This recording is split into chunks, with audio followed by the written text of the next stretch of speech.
At the Asia-Pacific Economic Cooperation Summit in Bangkok on Friday, Vice President Kamala Harris voiced the Biden administration's commitment to the Indo-Pacific region.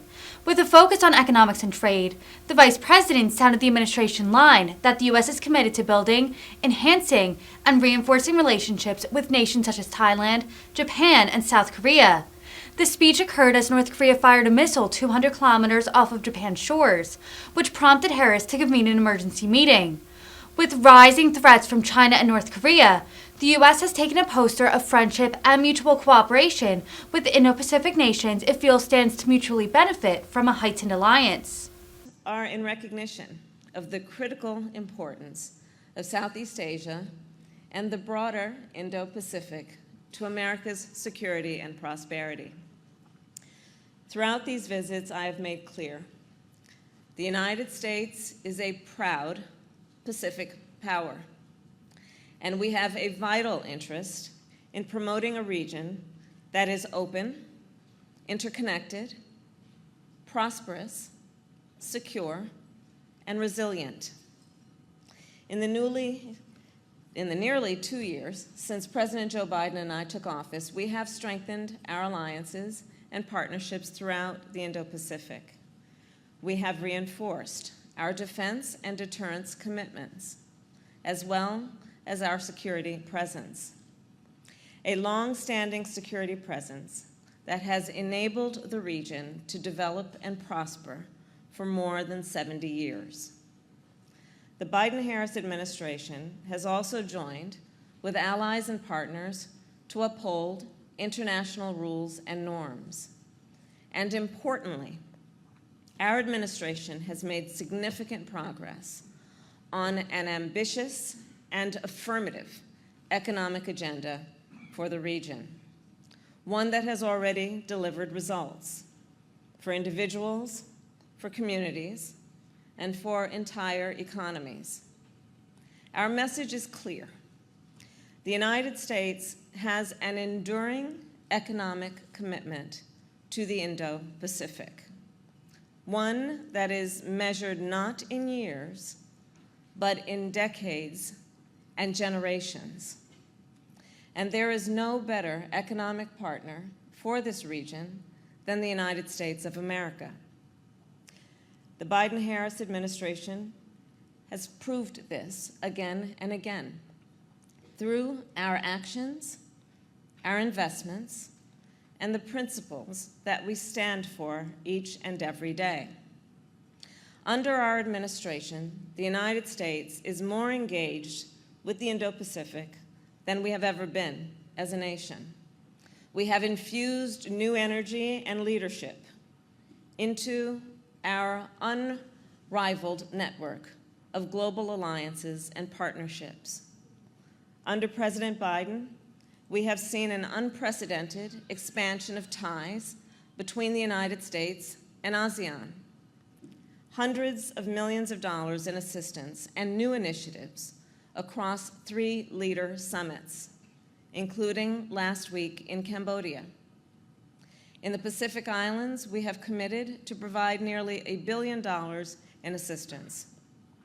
We expanded our presence on the ground and elevated our engagement to the leader level. I participated in the Pacific Islands Forum in July of this year, and President Biden convened Pacific leaders in Washington, D.C. for a first-of-its-kind summit in September. Our engagement in the Indo-Pacific also includes newer configurations, such as the Quad. Together, Quad members pledged $5.2 billion to COVAX and donated 265 million COVID vaccines to the Indo-Pacific, which helped save lives, keep businesses running, and recover faster from the pandemic. Throughout these partnerships, we are bringing significant resources to the table in areas such as electric vehicles, infrastructure, education, and entrepreneurship. And last year in Singapore, I announced the United States' offer to host APAC in 2023. During our host year, we will build on the strong foundation Thailand has set for sustainable economic growth. And to that end, we look forward to partnering with all of you here throughout the next several months. In a further demonstration of our enduring commitment and economic commitment, the Biden-Harris administration is pioneering new models of economic cooperation that will strengthen our economic footprint in the long term. For example, in Tokyo earlier this year, President Biden launched the Indo-Pacific Economic Framework, also known as IPEF, a community of economies representing 40% of global GDP dedicated to equitable growth and high environmental and labor standards. IPEF members have committed to work toward concrete agreements on fair trade, resilient supply chains, clean energy, and countering corruption. Under IPEF, our administration is also working toward a digital trade agreement to provide common international rules and norms on data flows, on privacy, and e-commerce. This, we believe, will provide investor certainty and will help secure even more investment from the United States in the region. Our enduring economic commitment also includes a commitment to strengthen our partnership with the private sector as we build new models of cooperation. You, members of the private sector, are critical to our success. A key example is the Partnership for Global Infrastructure and Investment. With the G7, we intend to mobilize $600 billion in infrastructure investment in the developing world that will be high standard, transparent, climate friendly, and does not leave countries with insurmountable debt. And we are already making good on these ambitious commitments. In Bali, President Biden announced that our partnerships are mobilizing more than $20 billion for a new energy transition partnership with Indonesia. Together with Australia and Japan, we are financing new telecom networks in the Pacific. And we are working to mobilize $2 billion in financing under the Southeast Asia Smart Power Program to decarbonize power and those systems throughout the region. I believe the private sector will play a vital role in all of this in order to bridge the infrastructure gap in the Indo-Pacific. We need your expertise. We need to work with you and the capital that you bring forward in these projects. And we need your innovation, especially when it comes to clean energy and digital infrastructure. Simply put, governments cannot do this alone. And in recognition of the impact on global companies and economies, the Biden-Harris administration is building resilient supply chains. We are working through IPEF, the Quad, and bilateral relationships, including a significant supply chain agreement reached with Thailand just a few months ago. In the last year, I have convened business leaders in Singapore, in Tokyo, and the United States to advance our work on supply chains. And I know you all agree.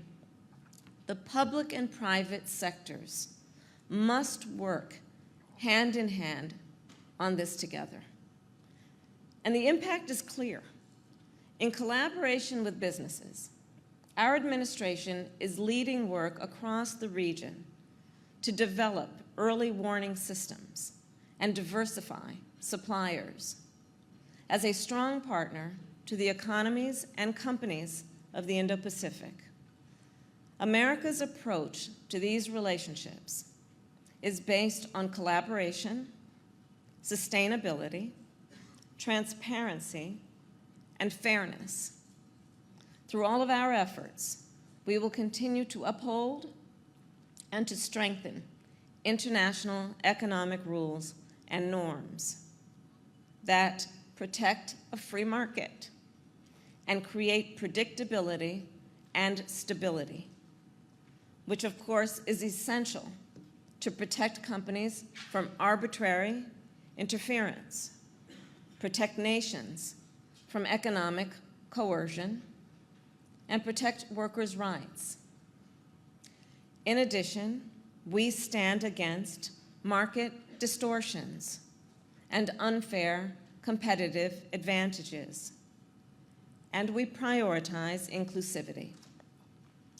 We also know that economies will reach their full potential when all segments of a society can fully participate. The United States adheres to these values and these principles not only because we believe it is the right thing to do, but because it makes economic sense. In addition, regarding the climate crisis, an existential crisis for us all, the United States is doing our part and leading with action.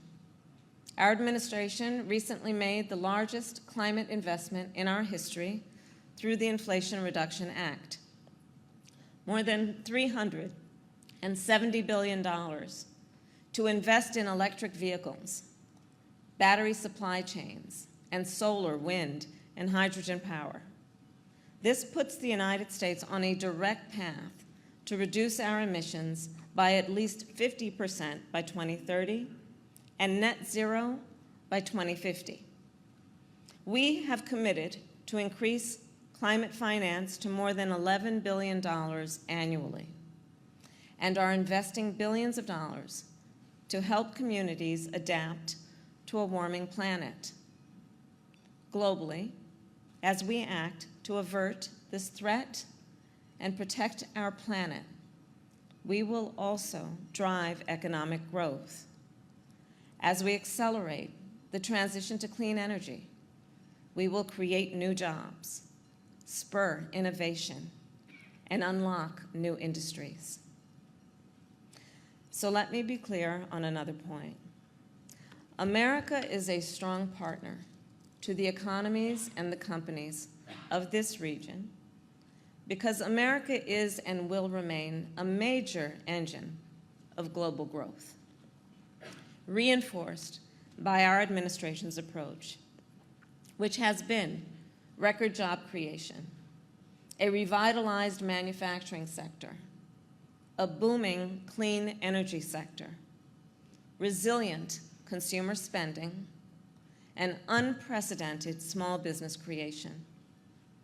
We have enacted historic legislation, the CHIPS and Science Act, which will strengthen global supply chains and spur innovation around the world, and the Inflation Reduction Act, with its clean energy investment, which will help bring down the costs of energy globally. And we believe that when we prosper at home, the entire Indo-Pacific region benefits. In fact, nearly 30% of our exports go to the Indo-Pacific, and American companies currently invest around $1 trillion a year in this region. So supported by that track record, we will continue to work with our partners in this region to increase foreign direct investment, to increase the free flow of capital, and to increase the already high level of goods and services that flow between the United States and the Indo-Pacific. As a member of the Indo-Pacific, America has a profound stake in the future of this region. Commerce between the United States and the Indo-Pacific supports millions of American jobs. We have, then, a shared commitment to a free and open Indo-Pacific. And the United States has historic bonds and common values with the nations and the people of this region. All of this to say, The United States is here to stay. Strengthening our economic relationships in this region and partnering with the private sector is a top priority for the United States and a bipartisan one. As we go forward together, the companies and economies in this region will find a United States that brings immense opportunities for growth, a United States that will uphold the rules of the road, and a United States that will help build prosperity for everyone. Thank you all.